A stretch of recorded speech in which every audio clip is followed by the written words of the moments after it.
Question of the day series में बच्चों मैं आया हूं एक जबरदस्त क्वेश्चन के साथ। क्वेश्चन आपका जेईई मेन 2019 एग्जाम का है और एप्लीकेशन ऑफ डेरिवेटिव्स का क्वेश्चन है। तो बच्चों क्वेश्चन को सोल्व करने के लिए मैं आगे बढ़ रहा हूं, तब तक आप ये दो काम जरूर कर दीजिएगा क्योंकि इन दो काम से मुझे बहुत ज्यादा मोटिवेशन मिलता है। तो क्वेश्चन आपके सामने स्क्रीन पे है। आपसे लाइन और कर्व के बीच की शॉर्टेस्ट डिस्टेंस पूछिए। y is equal to x line और इस कर्व के बीच की शॉर्टेस्ट डिस्टेंस पूछिए। तो सबसे पहले मैं इनकी फोटो बनाऊंगा क्योंकि इनकी फोटो अगर हमें पता चल गई तो हम शॉर्टेस्ट डिस्टेंस भी अच्छे से निकाल सकते हैं। तो सबसे पहले मैं फोटो बनाता हूं। तो भैया ये आपका y एक्सिस हो गया, ये आपका x एक्सिस हो गया। y is equal to x line सबको अच्छे से खींचनी आती है। y is equal to x line सब बच्चे अच्छे से खींच सकते हैं। ये y is equal to x line और आपको मैं बता दूं y square is equal to x minus 2 जो पैराबोला है वो right hand parabola with vertex 2 0, क्योंकि हम हमेशा ऐसे पैराबोला को कैसे लिखेंगे y माइनस 0 का square is equal to x minus 2 और इसको कंपेयर किससे करते हैं हमेशा y माइनस एच का whole square is equal to x minus k. तो इसका वर्टेक्स के एच है तो इसका वर्टेक्स 2 0, इससे कंपेयर करते हैं हमेशा इससे।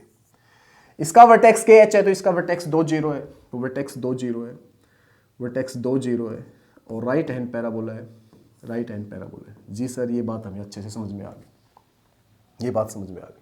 इनके बीच की शॉर्टेस्ट डिस्टेंस निकालनी है, इनके बीच की शॉर्टेस्ट डिस्टेंस।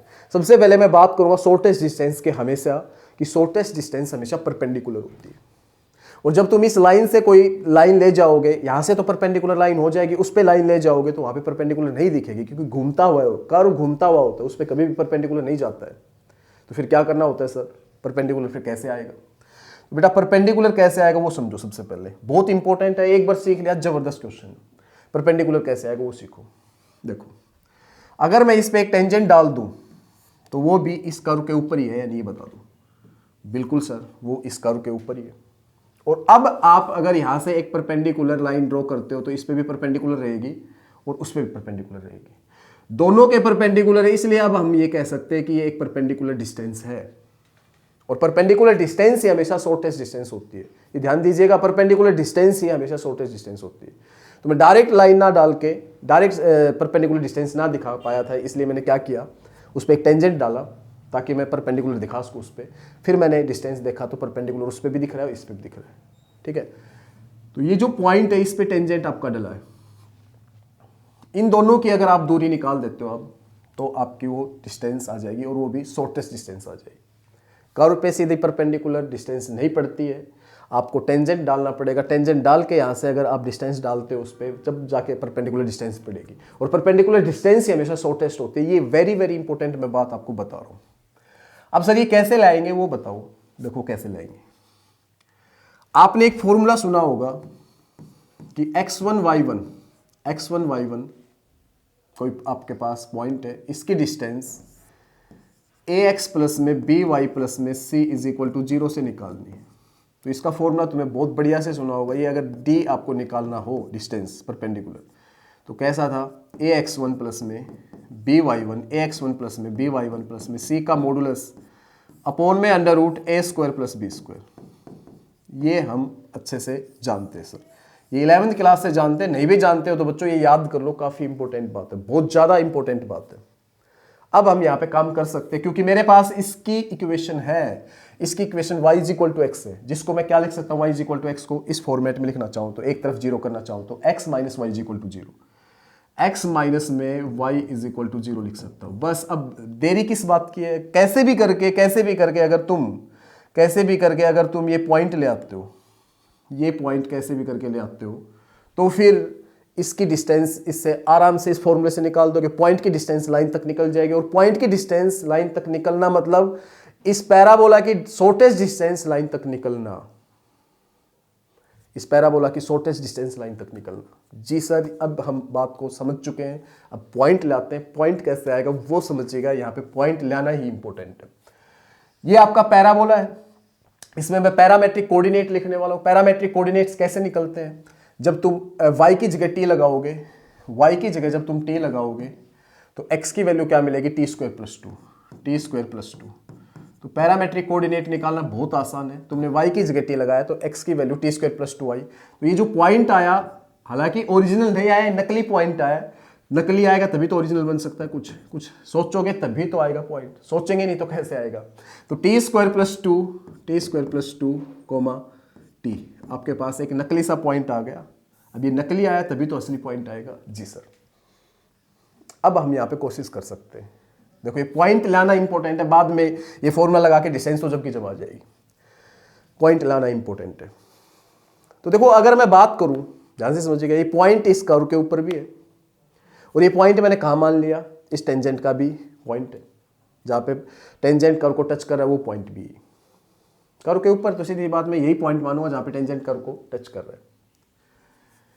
तो देखो यहाँ पे मेरे को दो दो लाइन पैरेलल दिख रही है, मैं इस टेंजेंट को लाइन कह सकता हूँ, दो दो लाइन पैरेलल दिख रही है, तो इनके स्लोप इक्वल होंगे यानी ये बता दो। जी सर। तो एक तो स्लोप मैं कैसे निकाल सकता हूँ, इससे स्लोप मिल जाएगा डायरेक्ट, है ना, दोनों के स्लोप इक्वल होंगे। तो इसका स्लोप कैसे आ रहा है, y is equal to x का स्लोप सीधा आपको पता है, y is equal to m x plus c से कंपेयर करते हैं तो m स्लोप होता है, तो m की वैल्यू 1 है, m की वैल्यू 1 है। एक तो स्लोप अपने पास 1 आ गया। जी सर, बात समझ में आई। एक स्लोप कैसे आ सकता है, इसका डिफरेंशिएशन करके इसमें ये पॉइंट रखोगे तो इसका स्लोप आ जाएगा। इसका डिफरेंशिएशन करके इसमें ये पॉइंट रखोगे तो इसका स्लोप आ जाएगा। इसका डिफरेंशिएशन करते with respect to x, y square is equal to x minus 2 का derivative with respect to x, तो वाई स्क्वायर का तो 2y और फिर y का dy by d x, x का 1, तो dy बाई डी एक्स की वैल्यू कितनी आ गई 1/2y। अगर मैं dy बाई डी एक्स के अंदर वो पॉइंट रखता हूं तो इसका स्लोप आ जाएगा। ये पॉइंट रखता हूं तो इसका स्लोप आ जाएगा, तो 1/2t, वो पॉइंट रखा मैंने तो y की जगह रख पाया, t की वैल्यू, y की वैल्यू तो रख पाएंगे खाली, x तो है नहीं, तो y की वैल्यू t थी, मैंने t रख दी, तो इसका स्लोप आ गया। एक इसका स्लोप 1/2t आ गया, इसका स्लोप आपका 1 आ गया, तो दोनों के स्लोप बराबर होंगे क्योंकि दोनों पैरेलल है।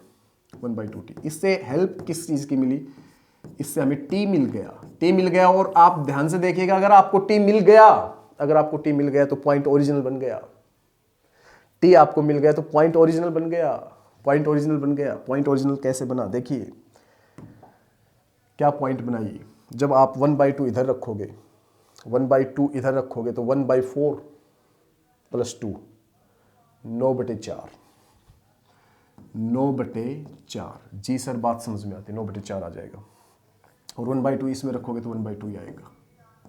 तो आपका ये जो पॉइंट है ये एकदम ओरिजिनल बन चुका है। अब बस आप ये सिंपल से फॉर्मूला लगाओगे, इस पॉइंट की डिस्टेंस इस लाइन तक निकालोगे, इस पॉइंट की डिस्टेंस जब इस लाइन तक निकल जाएगी तो इन दोनों टेंजेंट के बीच की परपेंडिकुलर डिस्टेंस निकल जाएगी, मतलब कि इस कर्व के परपेंडिकुलर डिस्टेंस किस तक निकल जाएगी, लाइन तक, जो शॉर्टेस्ट डिस्टेंस होगी।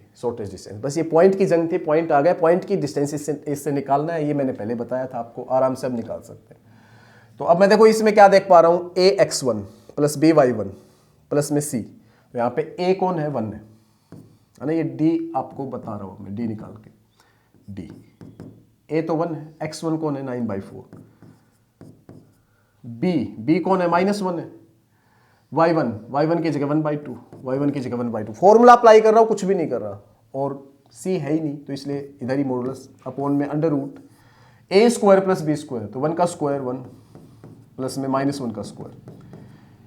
तो जो d आया बच्चों, वो देखते क्या है, 4 ऊपर एलसीएम लोगे, 4 ऊपर जब एलसीएम लोगे तो 9 माइनस में 2 7/4, ऊपर 7/4, नीचे आपका √2, तो इसके साथ आ जाएगा 7/4√2, ये d जो आया वो आपका 7/4√2 आया।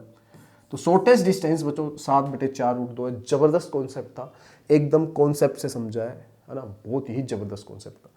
तो ऑप्शन सी में है, ऑप्शन सी फिलहाल करेक्ट होता है, ऑप्शन सी में बच्चों, ऑप्शन सी फिलहाल करेक्ट होता है। तो आज का ये क्वेश्चन था, काफ़ी बढ़िया था। तो बेटा डेली मैं अच्छे क्वेश्चंस के साथ आता हूँ, नेक्स्ट डे किसी एक और अच्छे क्वेश्चन के साथ मिलते हैं। Okay, thank you, bye.